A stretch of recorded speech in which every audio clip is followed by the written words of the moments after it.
Nous formons des jeunes, mais aussi des salariés d'entreprise au sein de ces entreprises et la thématique du management.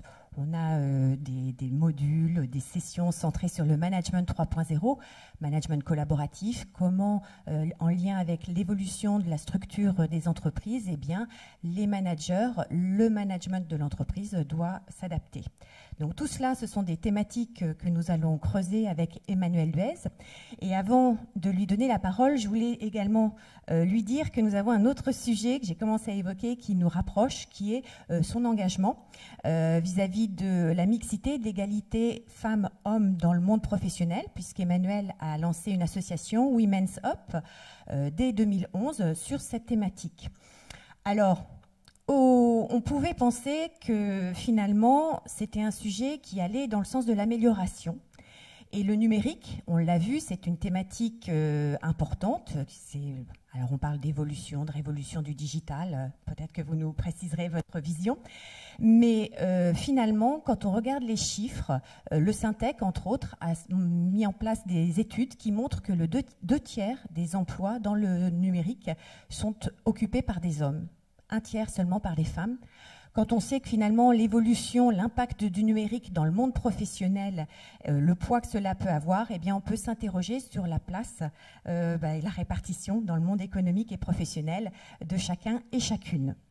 Alors, cela, eh bien évidemment, j'ai juste un petit message en complément à faire passer et je pense que finalement le changement, contrairement à bien d'autres sujets qui finalement on se sent parfois bien peu utile, bien cette thématique de l'égalité, finalement, on peut la vivre au quotidien et chacun au travers de son regard, chez soi, sur la route, au travail, par rapport lors des entretiens annuels, lors de promotions, eh bien, je pense que chacun, à son niveau, peut intervenir et faire évoluer les choses. Voilà, c'était un petit message personnel qui me paraissait important de faire passer.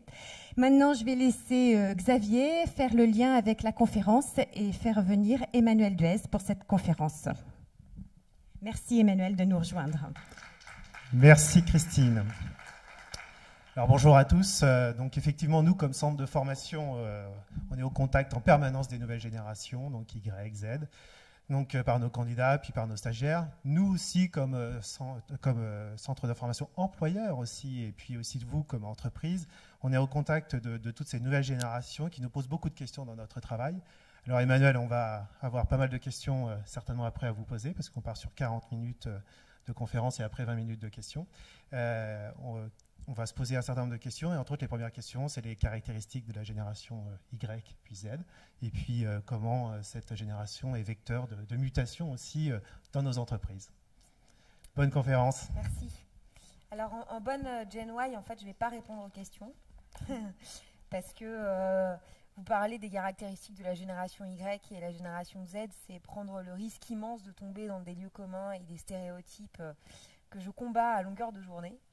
Donc, plutôt que de vous décrire, elle est comme ci, comme ça, la génération Y, et la génération Z, elle est comme ci, comme ça, et si vos enfants ne sont pas comme ça, c'est qu'ils sont anormaux.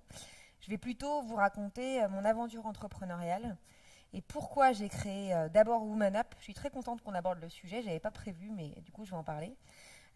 Ensuite, The Boson Project, et vous montrer qu'en réalité, la meilleure définition qu'on puisse donner de ce sujet génération Y ou génération Z, c'est que ça n'est pas une génération. Et donc, ça serait dommage de la qualifier, de la réduire à quelque chose qui se décrit, parce qu'en réalité, ça n'est à mes yeux que le symptôme vivant d'un monde qui est en profonde transformation, qui vient percuter l'école, qui vient percuter l'entreprise, qui percute la société, mais en réalité exactement au même titre que la digitalisation, la désintermédiation, l'accélération du temps viennent percuter en fait nos sociétés contemporaines.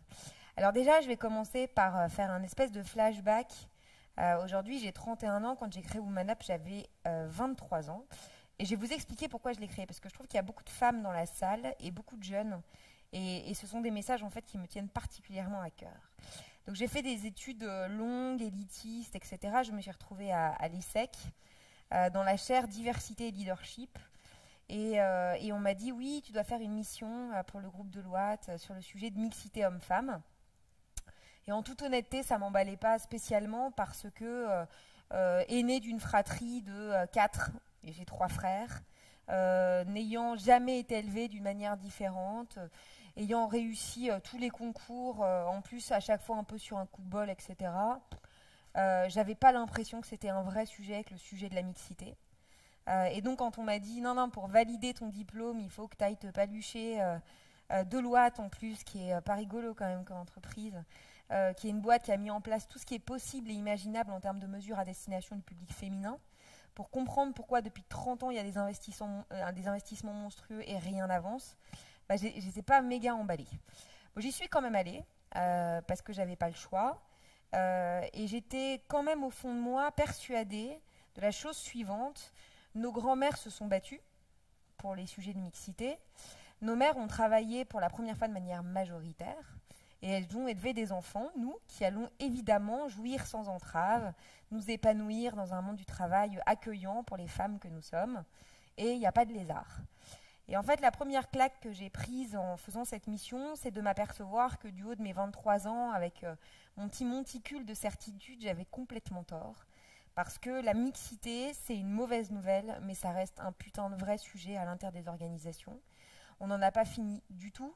L'OCDE dit qu'il faudra à peu près 70 ans pour que les choses lissent d'un point de vue naturel, si on laisse les transformations s'opérer à la vitesse à laquelle elles s'opèrent aujourd'hui.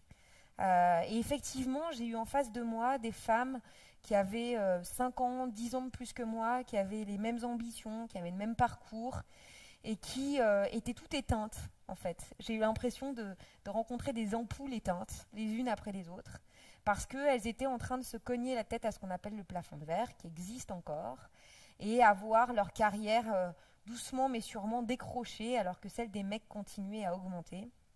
Enfin, elles continuaient leur petit bonhomme de chemin, et elles stagnaient, notamment aux alentours de 35 ans pour les populations cadres, avec l'arrivée du premier enfant, donc des problèmes. Et puis, le passage d'un mécanisme d'évaluation reposant sur la compétence à un mécanisme de cooptation qui nécessite d'avoir à la fois des savoir-faire, mais surtout du faire savoir. Et ça, nous les meufs, on n'est pas hyper fortes à comprendre que c'est une compétence professionnelle de base dans l'entreprise. Ceci étant dit, j'étais face à une 50aine de femmes. On a fait des entretiens en face à face pendant 1h30, 2 heures. Et je me suis aperçue donc que je me plantais complètement et qu'il allait m'arriver exactement la même chose que ce qu'il était en train de se passer à toutes ces femmes qui étaient persuadées, un peu la fleur au fusil, qu'en fait le monde de l'entreprise, c'est un monde qui reconnaît l'excellence, la compétence, et qu'il ne faut pas être un petit peu méfiante sur certains aspects, et que non, c'est pas nécessaire de cultiver son réseau parce que le réseau c'est mal. Bah oui, mais les organisations humaines, en fait, elles sont ainsi faites qu'il y a des mécanismes de cooptation dans toutes les organisations humaines et pas que les entreprises. Et qu'évidemment, que réussir à tisser un réseau d'influence, mettre en valeur ce que l'on fait et pas simplement bien le faire, bah, ça fait partie en fait des compétences professionnelles de base. Donc, ceci étant une problématique interne qu'on appelle endogène, et évidemment c'est à mettre en perspective de tous les autres problèmes qu'on rencontre dans l'entreprise, puisque quand on étudie la théorie des organisations, l'entreprise ça reste un lieu conçu par les hommes pour les hommes. Et c'est comme ça que ça a été pensé, et donc de manière insidieuse et complètement non consciente, vous avez dans le mode de fonctionnement des organisations des trucs qui ne sont pas très favorables au public féminin, dans l'évaluation, enfin plein de petits trucs, dans le recrutement, où quand on fait un travail vraiment en analyse, on s'aperçoit que, en profondeur, on s'aperçoit qu'il y a des freins effectivement inhérents au comportement féminin, et puis il y a des freins qui sont inhérents au monde de l'entreprise. En tout cas, il faut l'avoir en tête. Donc ça, c'était ma petite parenthèse pour vous, mesdames, pour ne pas se laisser rattraper par la dure réalité de la vie, comme le sont beaucoup de femmes aujourd'hui. Le deuxième rapport d'étonnement que j'ai fait grâce à cette expérience, c'est de m'apercevoir qu'en fait, la pierre angulaire de toutes les politiques de diversité hommes-femmes qui ont été mises en place dans les entreprises françaises, c'est ce qu'on appelle l'équilibre des vies. Et que ces femmes qu'on rencontrait nous disaient une des raisons pour lesquelles je me cogne à ce fameux plafond de verre, c'est que moi j'ai plusieurs vies dans ma vie, j'ai pas que ma vie de professionnelle, j'ai ma vie de femme, j'ai ma vie de mère, j'ai tout ce que vous voulez, ma vie de sportive, et que l'entreprise en fait elle est un peu silotée sur une approche unique et qu'elle ne me permet pas d'avoir cette multiplicité des facettes de ma vie. Et comme elle ne le reconnaît pas et que pour réussir, j'exagère, mais il faut manger des sushis dans l'open space à 22 heures, bah forcément, et à un moment donné, ça ne le fait pas. Ce que je vous dis est complètement trivial, c'est-à-dire qu'effectivement, l'aspiration à l'équilibre entre la vie pro et la vie perso, que le fait que cette aspiration soit au cœur de la construction des politiques de diversité homme-femme, ce n'est pas du tout une grande nouvelle. C'est ce que toutes les boîtes essayent de mettre en place parce qu'ils sont persuadés que c'est la clé en fait, à l'expression du potentiel féminin à tous les étages de la pyramide. Ce qui, moi, m'a interpellée très naïvement du haut de mes 23 ans, c'est de me dire tiens, c'est bizarre en fait que ce sujet de l'équilibre soit un sujet de femme. Et c'était un sujet de femme il y a 6-7 ans. C'était un sujet de femme qui doit aller chercher ses enfants à la crèche. C'était un sujet de politique de mixité. Ça m'a interpellée parce que j'avais le sentiment que c'était une aspiration, une revendication, un acquis de notre génération. Et que mes frères, mes cousins, mes pères, en France comme à l'étranger, évidemment considéraient qu'il y avait un équilibre à avoir entre la vie pro et la vie perso, et que nous, on rentrait tous dans l'entreprise en considérant que c'était évident. Et c'est évident qu'en fait, non. Hein. Mais du coup, le rapport d'étonnement, si je le formalise de manière différente, c'est le suivant. On s'est posé la question, est-ce qu'il n'y aurait pas un glissement depuis une revendication féminine majeure qui a structuré ces politiques de mixité vers une attente, une revendication, une aspiration générationnelle qui dépasse donc les logiques de genre et qui ne serait pas d'ailleurs franco-française. Pourquoi cette intuition, elle est intéressante ? Parce que ça fait 30 ans que sur les sujets de femmes, on dit la même chose, on entend les mêmes gens raconter les mêmes trucs, c'est essentialiste, est-ce qu'on est complémentaire, est-ce qu'on est exactement pareil, nanana. Ceci ne faisant pas du tout avancer la choucroute, puisque, je vous rappelle, les 70 ans de l'OCDE. L'avantage de mêler le genre et la génération, en disant finalement derrière les aspirations à l'équilibre des vies, il y a bien travaillé différemment dans l'entreprise. Et ça, c'est pas juste une attente ou une nécessité pour les femmes, ça devient une aspiration pour les jeunes. Ça change un truc énorme. C'est qu'on va pouvoir aller voir tous ces patrons qui sont pas du tout convaincus par les sujets de mixité en disant ça marche très bien comme ça, puis de toute façon je crois pas aux femmes, blablabla, en leur disant écoute, si t'es pas convaincu pour des raisons éthiques, c'est pas grave. Demain, tu vas être obligé d'être convaincu pour des raisons économiques. Parce que le fait de permettre à tes collaborateurs de travailler différemment, sous couvert d'équilibre, sous couvert de flexibilité, ça devient un atout en termes d'attraction et de rétention des talents dans un contexte mondialisé de guerre des talents. Autrement dit, on peut aller les voir en leur disant « Non, non, non, mais nous, en fait, on parle business. On parle rétention.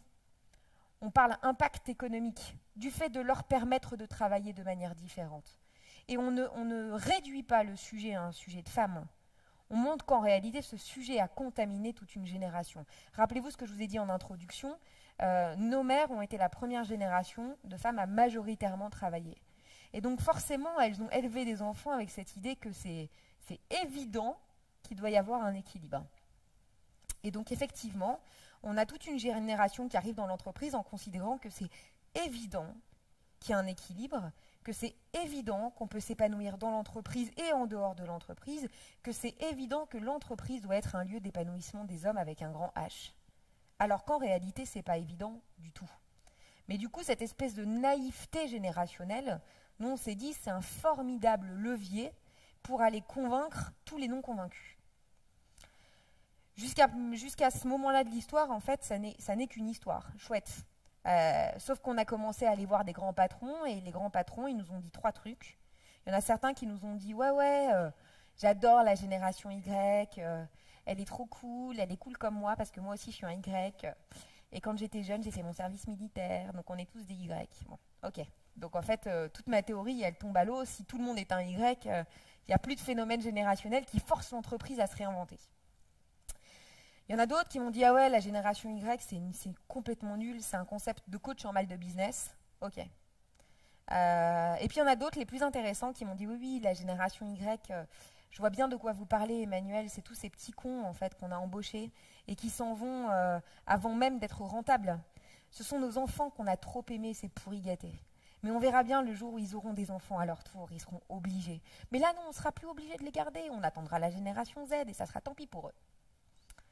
On sort de ces rencontres en se disant, bon, en fait, c'est un sujet qui est tout sauf neutre, ce sujet générationnel. D'ailleurs, génération Y aujourd'hui, c'est un sujet ultra crispant. Il y a un paquet d'interventions que je fais où je change ce mot, je dis n'importe quoi. On va parler des... J'ai fait une conférence sur les Mickey. C'était juste pour pas dire génération Y. Parce que je sentais dans la salle un ksh. Ah non, on parle pas de la génération Y. Mais ça montre qu'en fait, il y avait un sujet. Et surtout, ce dont on s'est rendu compte, c'est qu'il n'y avait pas de data sur ce sujet. Il n'y a rien de rationnel, il n'y a rien de pragmatique. Donc on pouvait laisser libre cours à nos interprétations en disant c'est rien du tout, c'est des petits cons, c'est qu'un truc de franco-français parisien qui sort des grandes écoles. Personne ne pouvait expliquer vraiment ce que c'était que ce phénomène. Et donc on a conduit avec Mazars, qui est encore un cabinet d'audit, la première enquête internationale sur les aspirations de cette jeune génération, moins de 30 ans minimum bac+2, 60 pays, où on a essayé de qualifier le regard que porte cette génération sur le monde de l'entreprise. Et par rapport à la démonstration que je viens de vous faire, où on n'avait que des intuitions, on s'est effectivement rendu compte que quand on posait la question quels sont vos objectifs de vie à ces jeunes-là par rapport au monde de l'entreprise, le premier, c'est le work-life balance. Et derrière le work-life balance, on ne trouve pas du tout l'équilibre au sens baby-boomer du terme, qui consiste à dire quand je suis au travail, je travaille, et quand je quitte mon travail, je ne travaille pas. Mais on retrouve la flexibilité des temps de vie, qui consiste plutôt à dire je dois pouvoir travailler d'où je veux, quand je veux, à partir du moment où les objectifs sont atteints en temps et en heure. Ce qui nécessite un management complètement différent. Un management par le résultat, un management par la confiance a priori et le contrôle a posteriori. Je vous rappelle que nos modèles de management sont bâtis exactement à l'inverse. Ça nécessite un lâcher-prise immense, ça nécessite un droit à l'échec et à l'erreur qui est immense, ça nécessite de ne pas avoir besoin de vérifier que le petit Y est sous votre nez en train de travailler pour se dire qu'il fait bien son travail, mais d'attendre en fait le résultat final pour pouvoir juger sur pièce. Ça nécessite une révolution managériale. Comme on s'y attendait, cette attente-là, numéro 1, elle est la même pour les hommes comme pour les femmes. Donc on ne peut plus dire la flexibilité, le work-life balance, l'équilibre des vies, c'est un sujet féminin. Ça devient une aspiration générationnelle, et ce que vous ayez des enfants ou pas. Le deuxième élément, quelle est votre attente vis-à-vis du monde de l'entreprise, c'était life fulfillment, l'épanouissement. Et là aussi, ça peut sembler complètement trivial, et s'il y avait des quinquas dans la salle, ils pourraient me dire, mais moi aussi, quand j'ai commencé à travailler, d'ailleurs maintenant encore, j'attends de l'entreprise qu'elle m'épanouisse. En réalité, ce n'est pas trivial du tout. Parce que jusqu'à présent, ce qu'on appelle le contrat psychologique, passé par une génération avec le monde de l'entreprise, pour les baby-boomers, c'était un emploi pour la vie. Je m'engage en échange d'une sécurité matérielle et psychologique, de pouvoir me projeter sur le long terme dans l'entreprise, en échange de quoi je vais pouvoir bâtir ma vie à côté. Le deal, il est là. Là, vous êtes face à une génération qui est le bébé de la précarité absolue, de la dislocation du droit social français, qui sait qu'elle vit dans un monde régi par l'obsolescence des compétences, qu'elle aura je ne sais pas combien de métiers différents dans sa vie, que ce qu'elle apprend à l'école, il faudra le désapprendre dans 3 ans pour apprendre autre chose, que non seulement elle devrait être entrepreneur de sa vie, mais entrepreneur de sa formation, au gouvernement de soi, comme disent les juristes. Donc là, forcément, le deal est complètement différent. Et donc, qu'est-ce qu'ils disent de manière rationnelle, pragmatique ? C'est presque des survivants, les Y. Ils disent, en fait, si je m'engage dans une boîte, comme je sais que la promesse d'un CDI, c'est une promesse que personne ne pourra plus tenir, comme je sais que la majorité des efforts de remise en cause, je vais devoir les faire, je ne m'engagerai que si j'y trouve du sens, je ne m'engagerai que si c'est un lieu qui me permet de m'épanouir en tant qu'être humain, pas en tant qu'homme ou en tant que femme, pas en tant que professionnel. Ça veut dire qu'évidemment, le jeu doit en valoir la chandelle. J'étais il y a 2 semaines en train de faire une conférence complètement folle pour l'équipe du Charles de Gaulle, le porte-avions, parce que je suis très engagée pour la Marine nationale. Et c'était très très drôle parce que donc j'avais les 12 loulous qui dirigent le Charles de Gaulle, des commandos, des pilotes de Rafale, enfin des mecs extraordinaires. Et puis à un moment donné, il y en a un qui dit « Ouais, de toute façon, cette génération, c'est qu'une bande de fainéants, notre âge quand même, on avait le goût de l'effort. » Et puis, bon, je le laisse parler, on débat, tout ça, et puis on sort. Et puis, il y avait un jeune lieutenant, une femme, qui prenait des notes. Je vous passe le regard que j'ai porté sur ça. Et on sort, et elle vient me voir, elle me dit, il dit vraiment n'importe quoi, il n'a rien compris. Et je lui dis, mais vas-y, pourquoi est-ce qu'il n'a rien compris? Et elle me dit, en fait, à quoi ça sert de se faire chier dans une boîte si tu n'y es pas bien? Surtout, en fait, dans le modèle social français, où à la limite, on peut vivoter sans se faire chier. À quoi ça sert si ça n'a pas de sens, si ça ne m'embarque pas, si ça ne me permet pas de construire un bout de ma vie et donc construire un bout de ce que je suis? Pourquoi faire? Pour faire comme mes parents, qui ont sacrifié leur vie personnelle pour une entreprise qui, à un moment donné, n'a pas pu tenir ses promesses. On est la génération qui avons observé le chômage sur nos parents. Et donc, on sait que le contrat psychologique d'hier ne vaut plus. On a observé cette génération, la génération de nos parents, une génération de transition, qui a vu le revers de la médaille en cours de route. Et qui s'est retrouvée à 50 ans comme des cons en disant, bah voilà, j'ai tout donné. Mon père, donc c'est facile d'en parler, j'ai tout donné à l'entreprise, elle vient de me jeter comme une vieille chaussette. Ouais, c'est con en fait. Et donc on est face à une génération qui est très très très lucide sur ça. Et elle retournait le truc en disant, mais ils ne se rendent pas compte le geyser d'engagement qu'il y a, pour peu qu'on donne du sens, pour peu qu'on comprenne à quel point l'entreprise peut être et doit être un territoire d'épanouissement individuel et collectif. Et j'ai trouvé ça très interpellant en fait, parce qu'elle n'a pas osé lui dire en face, et c'est bien dommage. Mais c'est exactement ça. Elle avait envie de s'offusquer en disant, mais en fait tu ne te rends pas compte. Et ce qui était génial, c'est qu'elle a trouvé ce sens dans la marine. Et elle m'a dit, j'ai fait une grande école, et aujourd'hui tout le monde m'envie, je suis payée 3 fois moins que mes potes. Mais ils sont tellement jaloux du sens que j'ai trouvé et la lumière que j'ai au fond des yeux.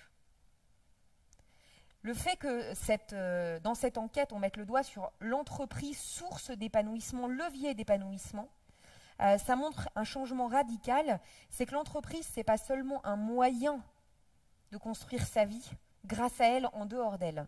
Ça devient une fin en soi.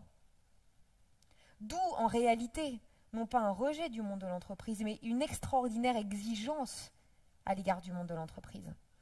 C'est une génération qui est d'une exigence redoutable pour l'entreprise, dans son rôle et dans sa raison d'être, pour le management, pour le leadership. Et c'est la raison pour laquelle, probablement, elle frustre et elle crispe autant. Parce qu'ils ne sont pas nés de la dernière pluie, les managers. La première réaction qui consiste à dire « ils ne savent plus travailler, ils n'ont pas le goût de l'effort », elle est tellement fallacieuse qu'elle est facile à balayer. Par contre, quand on creuse et quand on les a en face à face dans des entretiens et qu'on s'aperçoit qu'effectivement, ce dont ils sont en attente derrière, c'est de sens, c'est de transparence, génération Edward Snowden, c'est de reconnaissance individuelle et collective, matérielle et immatérielle, c'est d'exemplarité du manager et du leadership. Là, vous vous dites, c'est chiant quoi pour moi, parce que c'était plus simple avant en fait. Ils venaient, ils obéissaient, c'est bon quoi. On leur donnait un CDI, ils se plaçaient dans un rapport de subordination qui a structuré le droit social français. Je suis juriste de formation, donc je vais vous parler du droit social. Mais jusqu'à présent, c'est comme ça que ça fonctionnait. Je te donne un CDI et toi, petit padawan, en échange de ce confort, tu te mets dans un rapport de subordination. Dans un monde qui se transversalise, qui va à fond la caisse, où les compétences se réinventent, où les métiers sont en transition à tous les étages, on n'est plus dans la subordination, mais on passe dans la collaboration. On est face à des collaborateurs qui arrivent en disant « écoute, en fait, on va dealer en transversalité. On va dealer d'égal à égal. On va dealer sur un temps court, pas pour 25 ans. » J'ai travaillé pour EDF avec The Boson Project et EDF a un contrat moral de 5 ans. Ça veut dire que quand vous rentrez chez EDF, ils vous disent « bon, on ne va pas l'écrire sur le papier, mais on est bien d'accord que le premier job, tu restes 5 ans. » Évidemment, ils se cassent tous. C'est horrible. 5 ans, c'est immensément long, en fait, dans le monde d'aujourd'hui. On peut rester 2 ans, on peut rester 3 ans, on peut rester 5 ans, mais afficher dès le début, non, mais attends, on signe un CDI, mais le premier truc, tu ne bouges pas pendant 5 ans. On compte sur toi, tu ne bouges pas. Évidemment, ça ne fonctionne pas. Ce qui gênait beaucoup les managers chez EDF, c'était la posture de ces jeunes collaborateurs, de ces jeunes recrues, qui n'étaient plus du tout dans « waouh, merci de me donner un job, en plus c'est quand même un peu la merde sur le marché du travail, merci, merci ». Ils attendaient ça. Et là, il y avait des gars qui arrivaient en disant, bah écoute, vas-y, explique-moi un peu ce que tu as à me proposer. Et puis, je vais te dire ce que je peux éventuellement t'apporter. Et puis, on va dealer à peu près sur 3 ans. Puis, dans 3 ans, je te propose qu'on fasse un update du deal et puis qu'on voit comment est-ce que tous les deux, on trouve chaussures à notre pied. Et puis, si ça ne nous va pas, bah, je m'en irai. C'est ce qu'on appelle la révolution par les pieds, qui, sur la population cadre, se manifeste par le fait qu'ils s'en vont sans rien avoir à côté, mais juste ils partent. Et il n'y a pas de lézard. J'avais une manager d'une boîte de com qui, pareil, nous a fait intervenir parce qu'elle ne comprenait plus du tout ses collaborateurs et que ça commençait à poser de vrais problèmes de performance. Et elle me disait, en fait, j'ai l'impression qu'à chaque fois qu'ils partent, ils prennent un bout de mon cœur. Parce que je crée des vrais liens avec eux et puis, voilà, ils s'en vont et c'est une trahison absolue. Et on a essayé de lui expliquer que ce n'était pas du tout une trahison, en fait. Que le bout du cœur qu'elle a donné, elle va le garder. Que les relations vont perdurer au-delà du temps passé ensemble dans la même entreprise. Mais qu'en fait, c'est comme ça la vie. C'est-à-dire qu'effectivement, la projection ad vitam aeternam dans une même entreprise, ben, c'est très compliqué, a fortiori sur des populations cadres. Même dans un contexte d'emploi tendu. Sur la population non cadre, ça se caractérise d'une manière différente. Encore plus dangereuse, c'est le désengagement. Et là, je vous livre le chiffre de 87%, qui est le taux de désengagement aujourd'hui des collaborateurs au niveau mondial. Ça veut dire un truc, hein, si on met quelques vérités triviales les unes à côté des autres. Aujourd'hui, on est dans un contexte de transformation totale des règles business. C'est plus le gros qui mange le petit, c'est l'agile qui mange l'inerte. Les business, qui étaient des business ancestraux, qui reposaient sur des avantages compétitifs permanents, sont disruptés de toutes parts. Vous avez des valorisations boursières qui explosent pour des acteurs extrêmement récents, alors que les vieilles industries industrielles ancestrales, elles sont en train de se casser la figure. Donc vous avez 99% des entreprises qui doivent se réinventer dans leur mode de fonctionnement et dans leur objet social. Et de l'autre côté, vous avez 87% des collaborateurs qui ne sont pas engagés pour leur boîte. Ça veut dire qu'ils ne seront pas les architectes de cette transformation. Ça veut dire que ce n'est pas viable, ce n'est pas tenable. C'est pour ça, en fait, que ce sujet génération Y, il est crucial. Même s'il n'est le symptôme que d'autres choses dont je vais vous parler. Il est crucial parce qu'en fait, il incarne, il signifie à voix haute que si l'entreprise ne se réforme pas en profondeur, et j'insiste dans ce qu'elle est et dans ce à quoi elle sert, il y a les deux aspects, on ne pourra pas compter sur les hommes avec un grand H pour la transformer. C'est pour ça qu'il y a tant de crispation, c'est pour ça qu'il y a tant de sujets, en fait, autour de ce phénomène générationnel qui n'en est pas un. C'est parce que ça signifie, ça incarne, ça illustre d'une manière criante et mondiale, puisque cette génération, elle a ses comportements au niveau mondial. C'est la première génération mondialisée d'un point de vue sociologique. Ce sont des sociologues qui ont repéré des caractéristiques dites Y dans 70 pays. Elle illustre d'un point de vue mondial le fait que l'entreprise, dans sa forme traditionnelle, va devoir se réinventer. Et qu'en réalité, la société, dans sa forme traditionnelle, va devoir se réinventer. Arrivé à ce moment-là de l'histoire, on n'est plus du tout dans Woman Up, on plonge complètement dans The Boson Project. The Boson Project est né en fait au moment où je me suis rendu compte que le sujet Y, rappelez-vous l'histoire, hein, je passe du leadership féminin au sujet de la génération Y, à travailler différemment dans l'entreprise, à la révolution du management. Voilà. Et puis après, je m'aperçois devant les sollicitations qui viennent du monde entier, devant les exemples qu'on a sous les yeux, qu'en réalité, ce n'est pas juste une révolution des modes de management, c'est qu'on est en train de vivre un changement de paradigme total. J'ai essayé de trouver des inspirations de gens 1000 fois plus intelligents que moi pour recontextualiser le sujet Y dans un sujet global qui dépasse le monde de l'entreprise. Parce que jusqu'à présent, dans mon histoire, on est dans le monde de l'entreprise. Sauf que la meilleure façon de comprendre ce sujet, qui n'est pas un sujet générationnel, c'est de sortir du monde de l'entreprise. Il y a plusieurs manières de qualifier ce phénomène. Je vais en prendre quelques-unes que je simplifierai avec une histoire d'alignement des planètes. Parce que c'est la manière que moi j'ai eue de comprendre en fait ce qui était en train de se passer.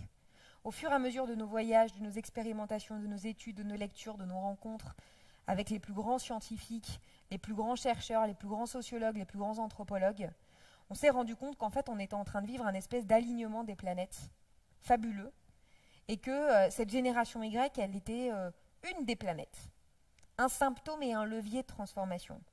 La première planète, c'est ce qu'on appelle la postmodernité. C'est l'idée que tous les grands modèles économiques, philosophiques, sociétaux, environnementaux, financiers, idéologiques, qui ont sous-tendu l'élaboration des sociétés modernes jusqu'à présent, vont devoir être réinventés dans les années à venir. Ça veut dire réinvention du capitalisme, ça veut dire réinvention d'un nouveau modèle énergétique, ça veut dire remise en cause de la démocratie, ça veut dire remise en cause de l'État-nation. Ça, ce n'est pas des sujets qui sont des sujets philo, hein. C'est des sujets sur lesquels aujourd'hui vous avez des initiatives extrêmement concrètes. Tout ça en même temps. Il y a ma mère qui me demandait, il y a 6 mois, parce qu'elle regarde des fois ce que je raconte, elle me disait, j'ai regardé, tu sais, ta grand-mère aussi, quand il y a eu le frigidaire, c'est une grosse révolution. Et je dis, ouais, maman, c'était une grosse révolution, le frigidaire. Sauf que là, en fait, c'est la révolution des milliards de frigidaires en même temps. C'est que ce n'est pas juste une révolution technique, une révolution technologique, c'est une révolution économique, c'est une révolution financière, c'est une révolution environnementale, c'est une révolution temporaire. C'est tout en même temps, c'est ça la postmodernité. Ce qui fait dire à Kofi Annan qu'on est une génération d'héritiers sans héritage, avec derrière l'injonction, vous devez recréer un modèle de société. Première planète.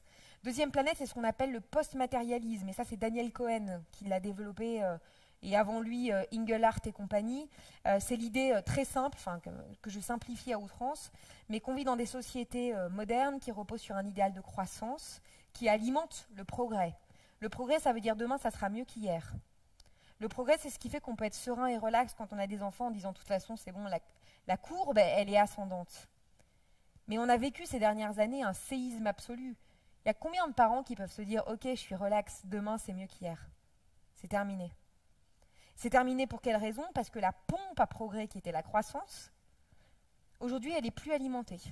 On s'aperçoit que dans le cadre de cette 4e révolution industrielle qui est la révolution numérique, il n'y a pas de croissance.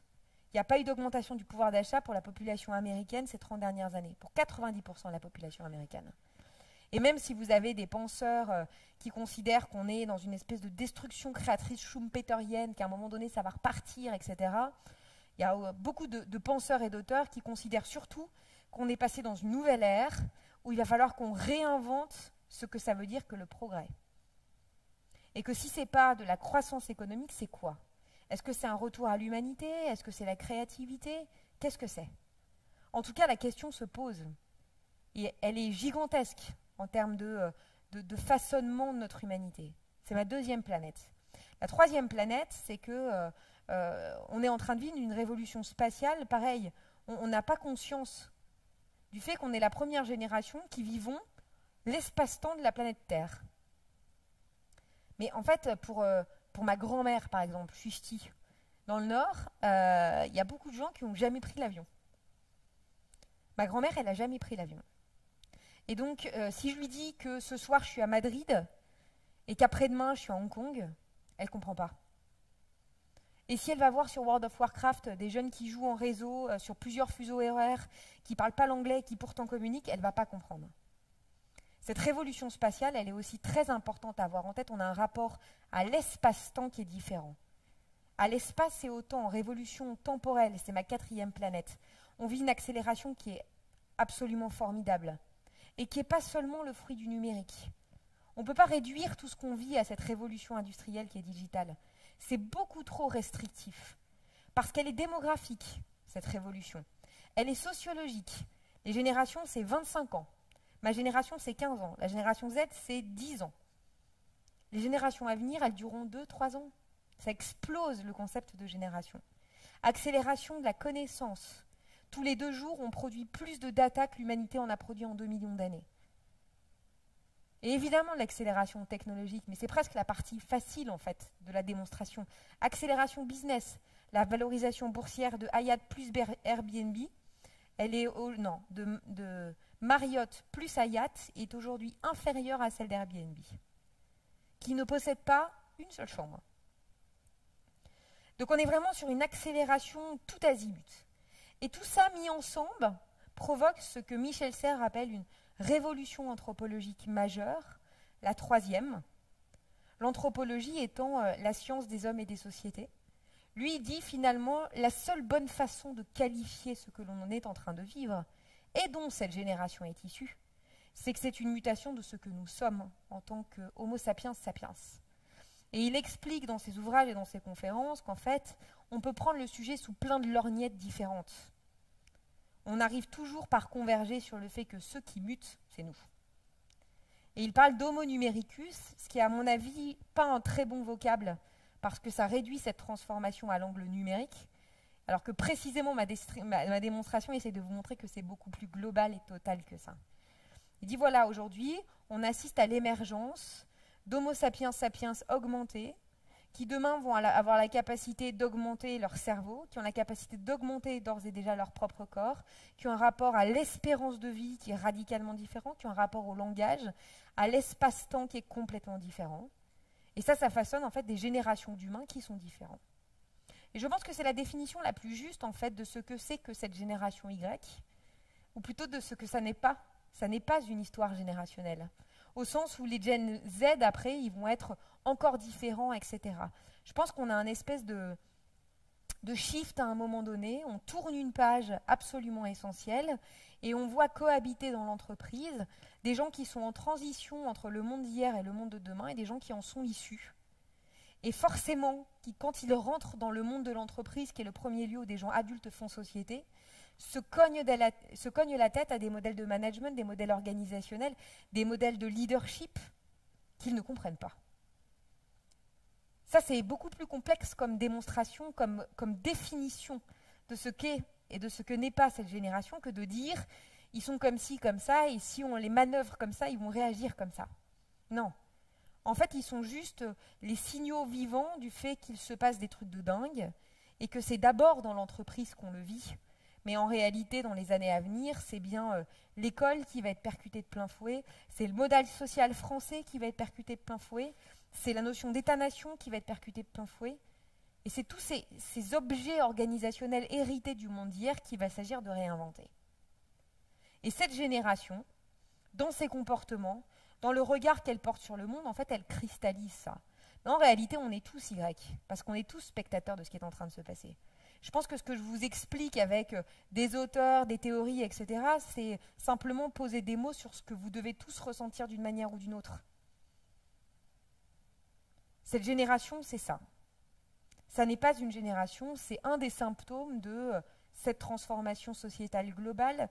Et j'oserais même dire, si on fait un peu de politique, de notre responsabilité politique individuelle et collective de proposer un autrement pour demain. Parce que pour l'instant, on sait que c'est en train de bouger, mais on ne sait pas très bien ce qui va se passer après. Et aujourd'hui, on est écartelé entre des propositions extrêmes.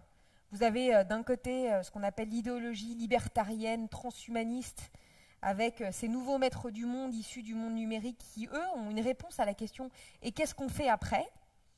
en disant ben, « après, moi, fondateur de Facebook, je serai président des États-Unis, je vais éradiquer le cancer et nous irons tous coloniser la planète Mars. Moi, Elon Musk, je pense qu'en fait, il faut qu'on greffe des nanotechnologies dans nos cerveaux. C'est pas de la science-fiction, hein. C'est pour dans 5 ans, attention. Et c'est le seul moyen qu'on aura de pouvoir survivre. Et donc, on va recréer des inégalités immenses entre ceux qui pourront et ceux qui ne pourront pas. Ça, c'est une vision de société. Mais à minima, pourrait-on se dire qu'au moins, ils ont des idées. Parce que moi, j'entends pas beaucoup hein, sur la scène publique, politique, internationale, des gens qui proposent ces visions de société en faisant juste le constat absolument objectif qu'il y a un paquet de trucs qu'il va falloir réinventer. Eux, ils ont des idées, puis de l'autre côté, vous avez... si on tire le truc jusqu'au bout, et c'est ce qu'on évoquait sur le Charles de Gaulle, Daesh avec un autre modèle de société. Et aussi, ils ont des idées, ils proposent une vision complètement différente pour demain, en disant, voilà, mais on a des ressorts idéologiques qui sont extrêmement puissants, et voilà ce qu'on veut dans les années à venir. Et entre les deux, bah, vous avez un écart type de malade mental, et puis vous avez une génération qui se cogne la tête à tous les modèles qui sont organisés, et vous avez tous, au fond des tripes, cette idée qu'effectivement, il se passe un truc et qu'on va devoir trouver des solutions et qu'on ne pourra pas se dire qu'on attend des générations à venir ou des générations précédentes la solution. J'ai trouvé récemment une autre planète dans mon histoire pour qualifier ce sujet, puisque c'était la mission qui m'était donnée. C'est un psychiatre, en fait, qui écrit un petit truc dans son bouquin. Donc lui, c'est un éminent chercheur en psychiatrie qui a accompagné nombre d'enfants et d'adolescents. Et ça, c'est un peu le bouquin qui raconte, voilà, Enfants et adolescents en mutation de Jean-Paul Gaillard, qui raconte tous ses travaux. Je vous lis juste 2 paragraphes parce que vous allez voir comme c'est incroyable de se dire que moi, avec ma petite démarche entrepreneuriale de rien du tout, qui me pose des questions sur la vie, et à travers ces rencontres extraordinaires que j'ai pu faire avec des Michel Serres, avec des philosophes, ce que vous voulez, on arrive exactement à la même conclusion et la même grille de lecture qu'un vieux bonhomme de 70 ans qui a passé sa vie à faire de la psychothérapie et de la psychiatrie sur des enfants et des adolescents apportés par leurs parents car étant soi-disant anormaux. Alors,